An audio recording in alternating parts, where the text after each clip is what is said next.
Hey cats, what's happening? I'm getting ready to ride. Well, not today, because it's still winter time.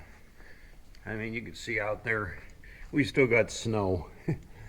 It is warming up though. I think in the garage here today, it's almost like 43, 42, 43 degrees. So, but I'm putting another camera mount on there on the bike. So I've got my GoPro mount over here that I've filmed, my GoPro things with. But I got a 360 Insta 360 camera, so this is the mount for it, and it'll stick up here, a little higher.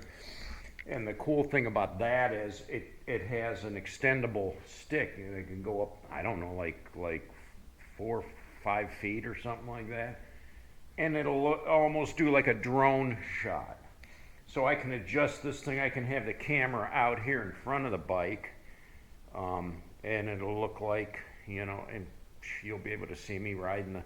I think it's pretty cool. I'm looking forward to using it. I haven't tried it yet, but as soon as I can get out on the road. Right now, the roads are covered with salt. Well, I took my truck through the car wash today and got all the salt off of it, so it's looking pretty decent here. But the roads are still covered; they're white with salt, and so bike ain't going out just yet. Oh my gosh! Temperatures are going up, but boy, it brought in some wind too, and it's still got a pretty good wind chill.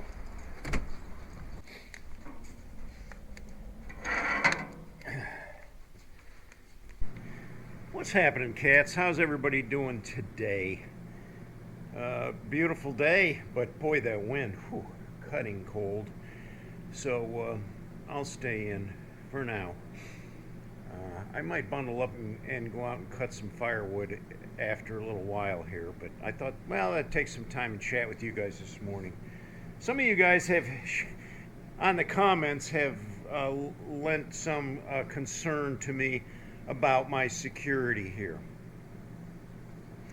Well, obviously that can be a concern, especially when I am a YouTube creator and I have almost 25,000 subscribers.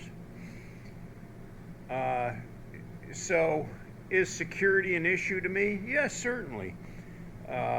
Have I taken any steps toward that? Absolutely. Why wouldn't I? I mean, it pays to be cautious, but it's not something that I worry about too much anyways. But, as far as security back here, I do have a couple of stories, some situations that happened in the past. It was one evening when V and I were here, and we always sit upstairs in the loft there in the evening and watch TV and stuff, and there was a knock at the door, and it was like 10 o'clock in the evening. It was dark, and so right away that throws up somewhat of an alarm. So I came downstairs and I went to the front door. Now, I was somewhat cautious. I don't just fling the door wide open to see who's there. If I don't know who, and I couldn't see in the dark, I opened the door a little bit, just like this, to see who it was, and kind of keep my foot so that somebody can't fling the door open in my face. And standing outside the door was this Hispanic man, probably in his late 20s, maybe early 30s. And the guy says, hey man, you got any gasoline? My car ran out of gas. Well, there were some red flags. For one, I started to think, wait a minute, you walked all the way up my driveway to my house to ask for gas when there's probably a dozen homes along the street here that are within 100 feet of the road. My house sits 650 feet back, and you can't see it from the street. In fact, my driveway, if you blinked your eyes, you'd miss it. It's not easy to find. But you walked all the way back here, 10 o'clock at night, to ask me for fuel. Okay, the other thing was he had this little 1-gallon fuel can that looked like it was brand new. And so I'm thinking, I'm looking at the fuel can, I'm thinking, that looks like it came right off the shelf, you know, it's never even been used before. So I had that, and then, you know, and I'm not racist or anything like that, but I see this Hispanic, and I'm thinking, we're out here in the middle of the country, and this is not a Hispanic community, and there's no Hispanics around here that I'm aware of, and where did this guy come from? Who is he? He didn't identify himself or anything. So it was just another thing that puzzled me. Anyway, I told him, I said, well, I do have gasoline, but it's in my vehicles, and I'm not going to siphon fuel out of my vehicles. And I said, the gasoline container that I do use for my lawnmower is empty right now. I don't have any fuel in it, and I haven't been to the gas station to refill it. So I'm sorry, but no, I don't have any fuel to give you. And he looked a little bewildered and puzzled, but I just kind of like shut the door in his face. Well, like I said, it was 10 o'clock at night. It was dark. I kind of tried to peer out the window to see, you know, if he, and I didn't see him on the porch anymore, and I couldn't tell where he went. But I was kind of, you know, wary, because I thought, you know, I don't know what this guy's up to. And so, you know, it was just kind of like one of those, I guess for about the next 20 minutes or so, kind of one of those intense moments where I'm just kind of, you know, checking the back door, checking the back porch, flicking the light on, turned the porch light on, didn't see anybody, and left it at that. Well, the next morning, I went to get the mail. I walked down the driveway, and right over here, there's a little grass area on the side of my driveway, and just down past the garage there. And I see a McDonald's wrappers laying there in my lawn. So I walk over there to pick them up. Not only are there McDonald's wrappers there, but I can see tire tracks where they came up my driveway and then went off the driveway into the lawn and parked against the woods over there. So they wouldn't be seen? I don't know. Not only that, but beside the McDonald's bag was a stick the size of a baseball bat laying there in my lawn. That did not fall out of the woods. It was placed there. So again, that really struck a chord with me, that this guy was up to no good. I would have got banged over the head with that baseball bat had I stepped outside this door, and who knows what would have happened, because my wife was in the house too, and what would they have done with her?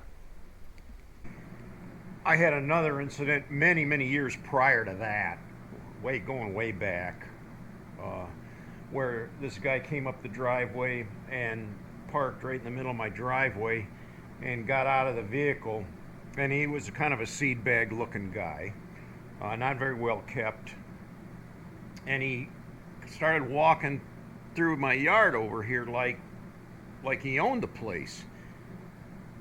And so I stepped out on the front porch and I says, "Can I help you with something?" And he completely ignored me. And I stood there for a minute watching him, thinking, well, he might just turn around and come over here and say, hey, you know, I lost my dog or something like that, and I'm just looking for it, but nothing. And he just, you know, looking at the house, looking at my outbuildings, and I said, "Is there something I can help you with?" And he completely ignored me. He wouldn't look at me, he wouldn't respond to me. So I came in the house, I pulled out the 20 gauge, I went upstairs and I opened the window. I stuck the shotgun up to the window, I chambered around. He still didn't really acknowledge me, and I just pulled the trigger, shot it up in the air. Boom! He just did a U-turn, went back, got in his vehicle, and left. And never said a word. Well, that one had me really baffled. It just didn't seem right, and I wasn't sure what he was up to. So, and back then, no, I didn't have security. But, as things progressed, yes, now I do have security. I not only have security outside of my property, but indoors as well. So, if you were to come over to visit, smile, you're on candid camera. I also have your license plate number if you were to stop by. So, all that stuff's covered. Now, there's been a couple, in all the years that I've been doing these YouTube videos, I can only think of 2 times when a vehicle came into my driveway that was strange, and got them on video. I got the person getting out of the vehicle and checking the place out. Never came up to the door and knocked or anything. Just kind of like stood there, then got back in the vehicle and left. And that happened twice. So whether that was some kind of fan of my YouTube channel, I don't know, because they never identified themselves. They never even came up and knocked on the door. 90% of the time I'm going to be here anyway. So, anybody that comes in, I'm alerted to it right away. And, I know you're here. I've had people on the comments say, I know where you live. I watched that last video and I saw your street sign at the corner of the intersection up there. I know what street you live on. Oh, good for you. And you're saying what? So you know where I live.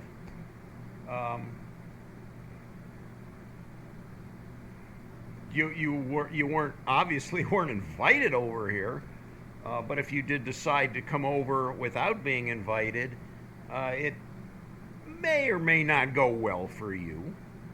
I have had people come over before that were not really here by invitation, but just showed up, and it depends on what I'm doing.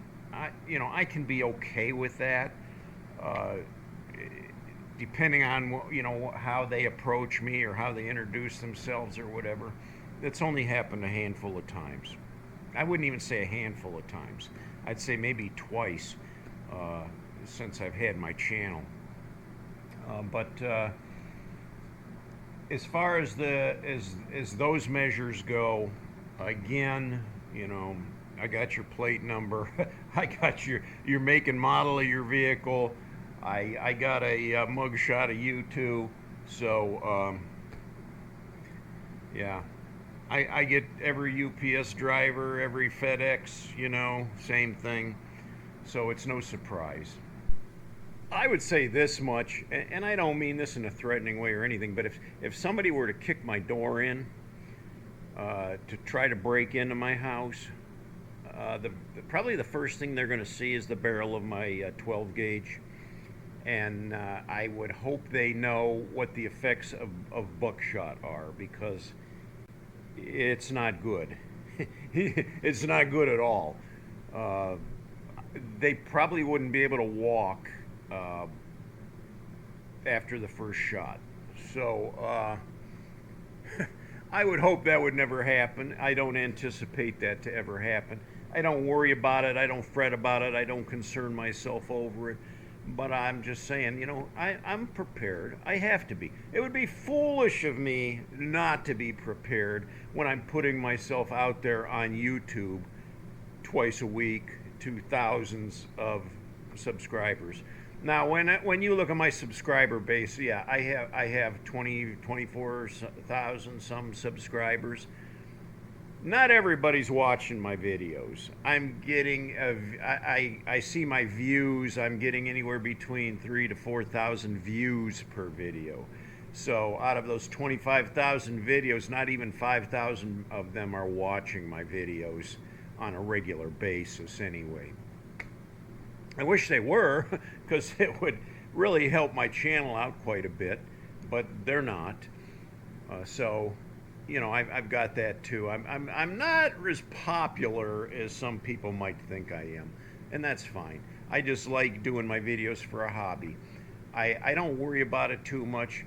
If you were able to do your sleuth investigating and figure out where I live, well, good for you.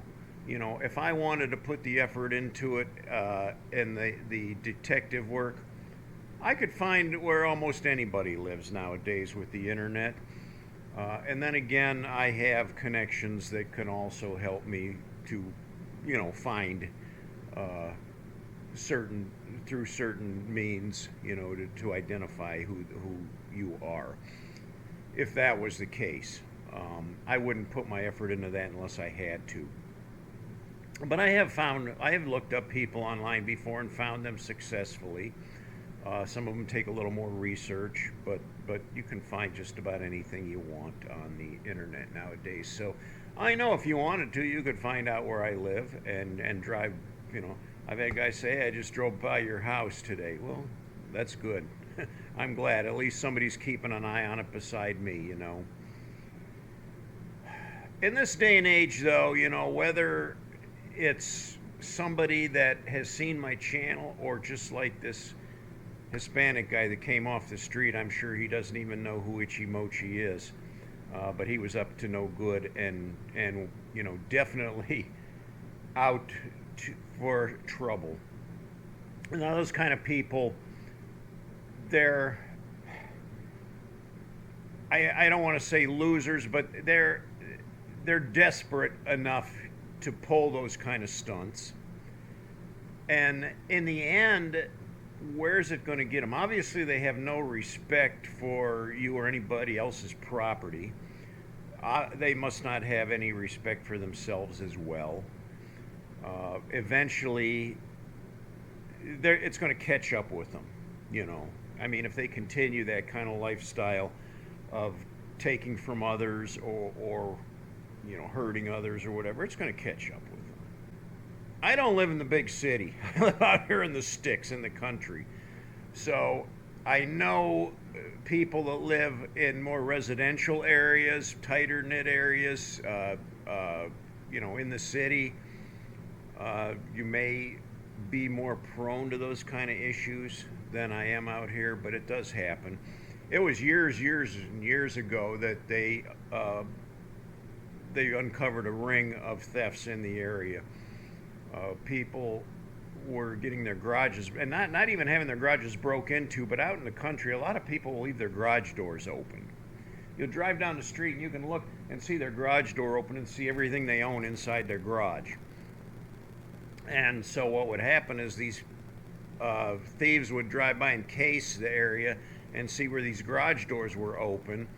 And then they would come in the wee hours of the morning, sneak in there and take, chainsaws, power tools, things of that nature that they could carry out real quick and throw into their vehicle and take off. So when the ring was busted, they found in this guy's garage just stacks of equipment, power equipment, circular saws, chainsaws, lawnmowers, all this stuff that they've taken from people's garages. Now, what was he going to do with it? I mean, the resale on on a used circular saw, what? Maybe you might get $25, $30 for it. You ever try selling something like that on the marketplace, good luck. It's probably not going to sell real quick. So I don't know that he was making a big cash inflow from his thievery business. And that was kind of evidenced when they found his property, that his garage was stacked full of this stuff. That what was he going to do with all of it? Anyway, they caught them. They caught them. They went on a spree for maybe a couple months where, different homes, not particularly on my street, but in the county, that were getting broke into, and they finally caught them. Now, after watching all my videos, I've said this before, you guys know me, or you assume that you know me intimately, and I don't know you from Adam. Some of you guys have made it evident that you would really love to meet me one day, that you'd want to share a beer with me, or a cup of coffee, or a piece of pie, or to even go on a ride with me somewhere. And I appreciate that. I really do. And it's not that I'm not interested in meeting you. It's just that I don't have the time and the resources to meet everybody. I wish you the best, but I don't know that I can accommodate everybody that really wants to, meet up. I have met up with people before, and I'm not opposed to it. If you're in the area and you're passing through or something, and let me know. And sure, I'll be more than happy to meet you for dinner, or I might even invite you over.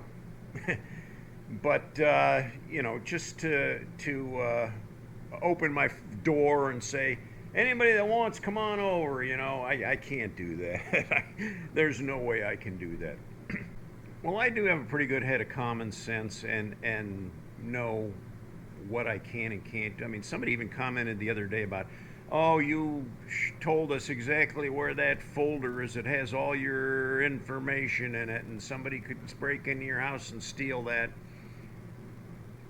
If somebody did, it wouldn't be worth a nickel to them, because it isn't like I put cash in there or anything.